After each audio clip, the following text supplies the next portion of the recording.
बिस्मिल्लाहिर्रहमानिर्रहीम, अस्सलाम वालेकुम। आई होप सो आप सभी ठीक होंगे। आज की वीडियो में आपको बताने वाला हूँ टॉप 5 ऐसे कंट्रीज़ की जो आसानी से आपको ई वीज़ा देते हैं और उनमें सेटलमेंट के चांसेस भी काफ़ी ज़्यादा हैं। सबसे पहले तो आपको ये पता होना चाहिए कि ई वीज़ा होता क्या है एक्चुअली। ई वीज़ा, क्योंकि आपको पता होगा ना ई वीज़ा होता क्या है, तो फिर आपको ई वीज़ा हासिल करने के क्या क्या बेनिफिट्स हैं ये समझने में आसानी होगी, और किस तरह आप ई वीज़ा से बेनिफिट हासिल कर सकते हैं आपको ये भी पता चल जाएगा। ई वीज़ा को इलेक्ट्रॉनिक वीज़ा भी कहते हैं, जिसे आपने जिस कंट्री का अप्लाई करना चाह रहे हैं उसकी ऑफिशियल वेबसाइट पे जाके अप्लाई करना होता है। इसमें आपको डॉक्यूमेंट्स लेके एम्बेसी जाने की ज़रूरत नहीं होती, बल्कि आपने अपने डॉक्यूमेंट्स को स्कैन करना है। जो भी आपके लिए आपके कंट्री जो भी कंट्री ने ई वीज़ा के लिए रिक्वायरमेंट्स आपसे मांगी हैं वो आपने स्कैन करनी है, और स्कैन करके आपने वहाँ पे वेबसाइट पे अपलोड करनी है। ऑनलाइन उसकी फ़ीस देनी होती है और आपको इलेक्ट्रॉनिक यानी ई वीज़ा मिल जाता है।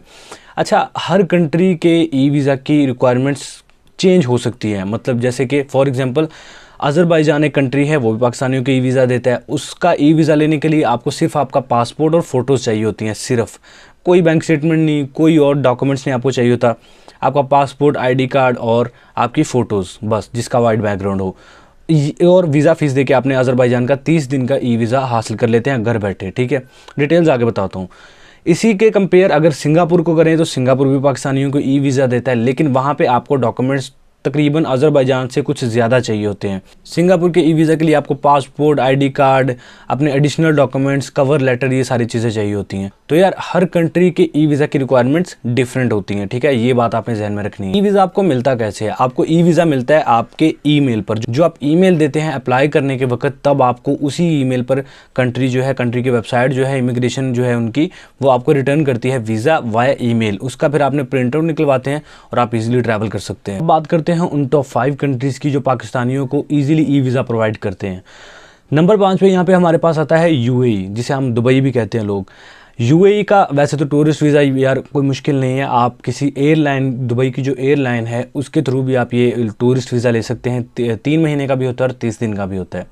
दुबई का आप इलेक्ट्रॉनिक वीज़ा भी ले सकते हैं, जो कि आपको घर बैठे, आपको कहीं जाना नहीं पड़ता। घर बैठे ही आपने अपने डॉक्यूमेंट स्कैन करके सबमिट करने हैं और फीस दे के वीज़ा अप्लाई कर देना है। इलेक्ट्रॉनिक वीज़ा हमेशा 30 दिन का होता है, 30 दिन से ज़्यादा नहीं होता, ये याद रखें। तो नो डाउट UAE टूरिज़्म के लिए एक बहुत ज़बरदस्त कंट्री है। जॉब्स अपॉर्चुनिटीज़ भी यहाँ पे हैं, बिजनेस अपॉर्चुनिटीज़ भी हैं।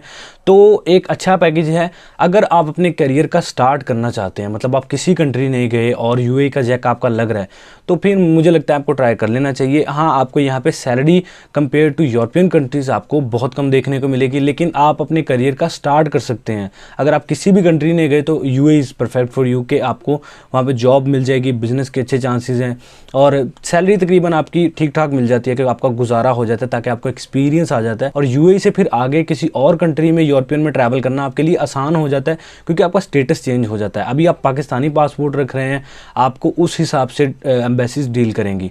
लेकिन अगर आप UAE में वर्क परमिट पर हैं, आपके पास इकामा वगैरह है, तो फिर आपका स्टेटस चेंज हो जाता है। आप पाकिस्तानी नेशनल तो हैं, लेकिन आप रेजिडेंस UAE के हैं, तो आपको फिर इमिग्रेट आगे करने में आसानी होती है। तो एक अच्छा ऑप्शन है। नंबर 4 पे आता है अज़रबैजान। अच्छा, अज़रबैजान में काफ़ी लोग इंटरेस्ट ले रहे हैं, पाकिस्तानी स्पेशलिस्ट, इंडियंस भी काफ़ी ले रहे हैं, लेकिन अज़रबैजान से रिलेटेड काफ़ी इन्फॉर्मेशन है जो लोगों को नहीं पता, जो कि आज की वीडियो में मैं सारी चीज़ें कवर करने वाला हूँ। सबसे पहले ई वीज़ा की बात करें तो अज़रबैजान का ई वीज़ा 30 दिन का होता है। घर बैठे ईजिली आपको मिल जाता है। 2 तरह का ये वीज़ा होता है, स्टैंडर्ड होता है और एक नॉर्मल होता है। अगर आप लेना चाहते हैं क्विक सर्विस तो फिर आपको 3 घंटे में भी ये वीज़ा मिल जाता है।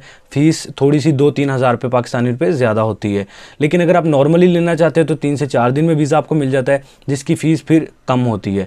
फ़ीस अज़रबैजान के वीज़ा की बात करें तो नॉर्मल वीज़ा की तकरीबन 6 से 7 हज़ार होती है, जबकि अगर आप कोई क्विक वीज़ा लेना चाहते हैं 3 घंटे में, फिर उसकी वीज़ा फ़ीस जो है वो 10 से 12 हज़ार हो सकती है। ठीक है, तो अभी फ़िलहाल तो वीज़ाज़ ओपन नहीं हैं अज़रबैजान के ई वीज़ा, लेकिन आपको एक अच्छी अपडेट देता चलूँ कि अज़रबैजान ने 20 कंट्रीज़ जो कि यूरोपियन हैं उनके वीज़ा ओपन कर दिए हैं। पहले 5 कंट्रीज़ थे, अब 20 हो चुके हैं। तो आहिस्ता आहिस्ता सारी इमिग्रेशन प्रॉपर ओपन हो रही है।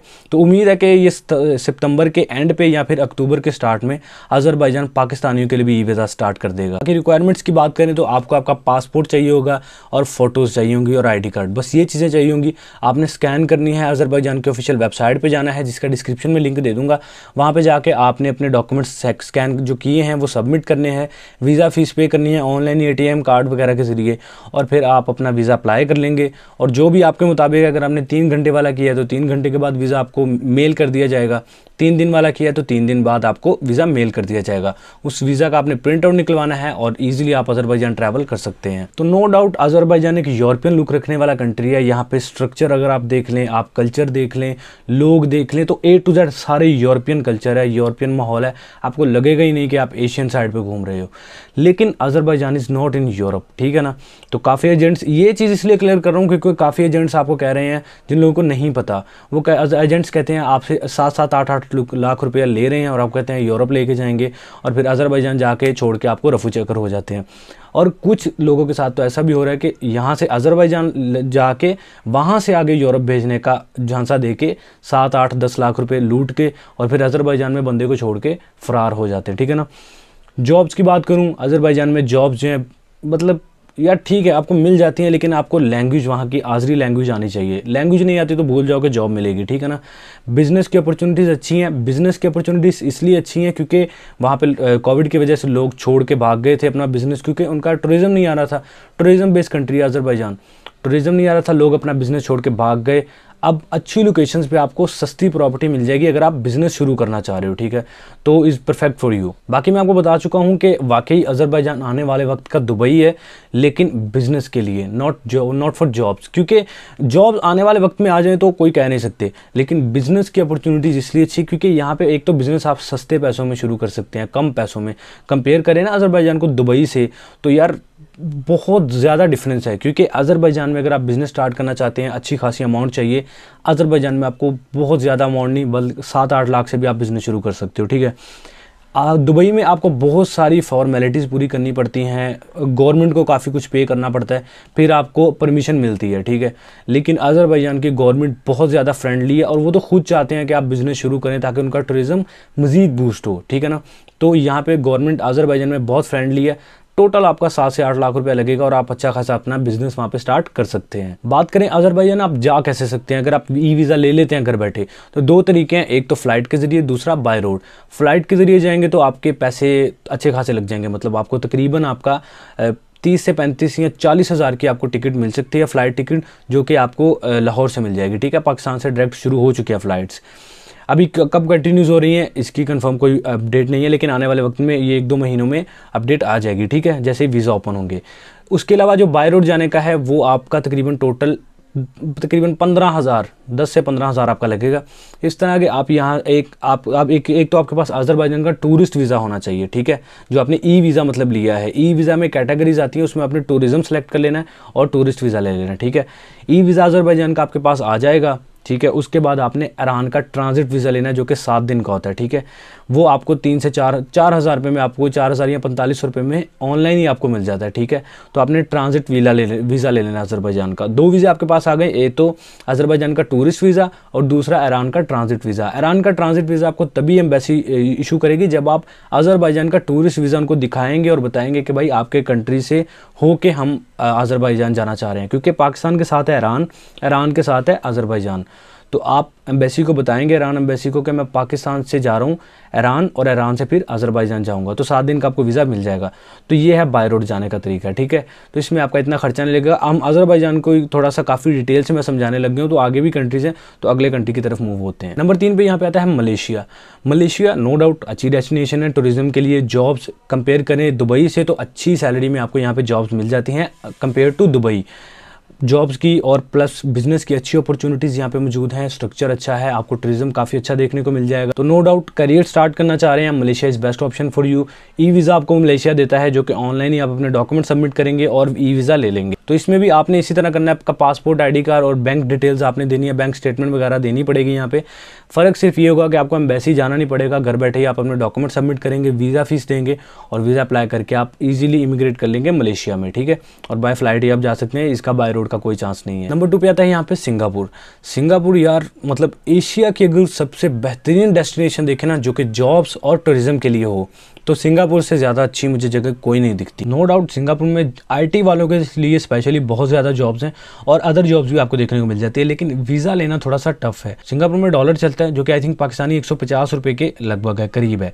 तो अच्छी खासी करेंसी है, अच्छी खासी यहाँ पे सैलरीज भी आपको मिल जाती हैं। बाकी सिंगापुर का ई वीज़ा लेने के लिए आपको जो चेकलिस्ट है, क्या क्या डॉक्यूमेंट चाहिए होगा, डिस्क्रिप्शन में जाएं, सारी लिस्ट आपको मिल जाएगी।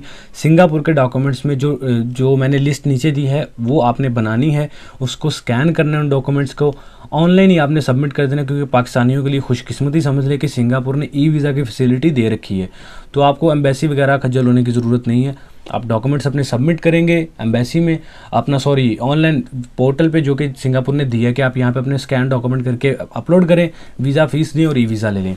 1 महीने का वीज़ा होता है, 1 महीने से ज़्यादा आप स्टे करेंगे तो भाई सुनने में आता है कि आपको कोड़े मारने वाली सज़ा मिलती है, तो अभी इसकी कंफर्म मुझे नहीं है, लेकिन सुनने में आता है कि आपको कोड़े मारने वाली सज़ा मिलती है अगर आप ओवर स्टे हो जाते हैं। तो मैं आपको रिकमेंड नहीं करूँगा कि आप ओवर स्टे वहाँ पे होएं, ठीक है। हाँ ये है कि आप अगर आप ई वीज़ा पे वहाँ पे गए हैं, आपको जॉब मिल गई है, तो आप एम्प्लॉयर से बात कर लें कि भाई मुझे इनविटेशन दो, और फिर दोबारा आप वापस आओ अपने कंट्री, चाहे पाकिस्तान से हो, इंडिया से हो, बांग्लादेश, किसी भी कंट्री से हो, तो फिर आपको एम्प्लॉयर आपका वहाँ से मतलब आपके होम कंट्री से फिर इन्विटेशन दे के वर्क वीज़ा दे के सिंगापुर बुला सकता है।